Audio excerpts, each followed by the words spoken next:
If you want to uninstall Filmora because you want to reinstall it or because it's taking too much space, then watch this tutorial to learn how to uninstall Filmora on Windows 11 and in Windows 10 in a quick and easy way.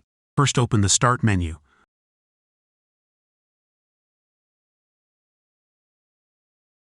Open your settings.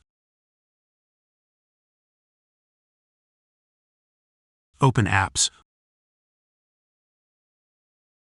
Open the Installed Apps section.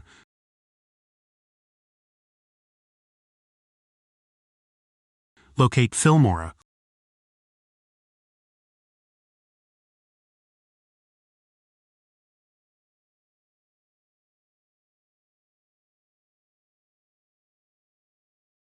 Click on the three dots to open the Filmora options.